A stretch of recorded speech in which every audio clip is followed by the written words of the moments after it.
तृणमूल कांग्रेस की सांसद महुआ मोइत्रा ने गृह मंत्री अमित शाह के खिलाफ अपमानजनक टिप्पणी को लेकर छत्तीसगढ़ के रायपुर में दर्ज एफआईआर पर तीखा पलटवार किया है।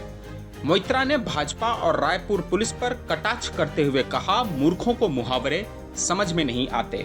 उनकी विवादास्पद टिप्पणी थी कि अगर शाह बांग्लादेश से घुसपैठ रोकने में नाकाम रहे तो सबसे पहले अमित शाह का सिर काटकर अपनी मेज पर रखना चाहिए। यह बयान बंगाली में दिया गया था। আমি তৃণমূল কংগ্রেসের সাংসদ, কৃষ্ণগড়ের সাংসদ মহুয়া মৈত্র বলছি। গত দু একদিন ধরে বিজেপির লাফাচাপি দেখে আমার খুব হাসি পাচ্ছে। আচ্ছা, আপনারা বাংলাকে জয় করবেন, আপনারা বাংলাতে 200 পার আপকে বার, আপনাদের কত গল্প, আপনারা নাকি সনাতনী ভোট সব পাবেন, কত কিছু। আচ্ছা, এত কিছু করার আগে প্রথমে আপনারা একটু সুকুমার রায়ের কবিতাটা পড়েন, ঠিক আছে? এত মুন্ডু কাটা নিয়ে নাচানাচি করছেন। আপনারা যদি বাংলা ভাষার, বাংলা সাহিত্যের এতটুকু জানতেন তাহলে আপনারা জানতেন মুন্ডু কাটা কাকে বলে, আপনারা জানতেন তেরে মেরে ডান্ডা করে দি ঠান্ডা কাকে বলে। इसके जवाब में रायपुर के माना पुलिस थाने में मोइत्रा के खिलाफ मामला दर्ज किया गया है। एफआईआर दर्ज होने के बाद मोइत्रा ने अपने वीडियो बयान में कहा, जब रायपुर पुलिस गूगल ट्रांसलेट का इस्तेमाल कर फर्जी एफआईआर दर्ज करती है तो यही होता है। सिर काटेंगे एक मुहावरा है जो जवाबदेही मांगने के लिए कहा गया था, न कि शाब्दिक अर्थ में।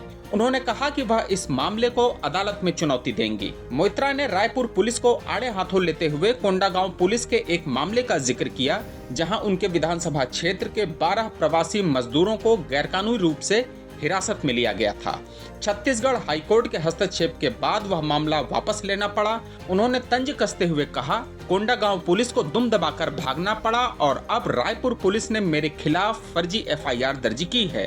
मोइत्रा ने अपने खिलाफ दर्ज एफआईआर को पढ़कर बताया कि यह गलत अनुवाद का नतीजा है। मोइत्रा ने कहा, मैं अदालत जाऊंगी और यह रायपुर पुलिस के चेहरे पर एक और तमाचा होगा। And for the Chhattisgarh police, do you remember one thing? SP Raipur, this is for you. Please do me a favor. Call your colleague, Y. Anant Kumar, SP Kondagaon. On the 12th of July, he illegally picked up 12 migrant workers from Kondagaon, Bengali workers from my constituency, booked them under section 128, falsely filed an FIR, booked them, beat them, arrested them, did not produce them in court, kept them illegally detained. Released them only on 14 July. I went to the Chhattisgarh High Court, which issued notice to you. Now, with your tail between your legs, another idiom, tail between your legs after getting a slap in the face, your colleague, Y. Anant Kumar in Kondagaon has taken his FIR and withdrawn it. You have withdrawn the case. Similarly, you have filed a fake case against me. The FIR says, Mahua Moitra ne kaha, gala kaat diya. I said matha keti tebile, that's a lot different from gala kaat diya. When you use Google Translate from Bengali to English and English to Hindi to file fake FIRs, this is what happens.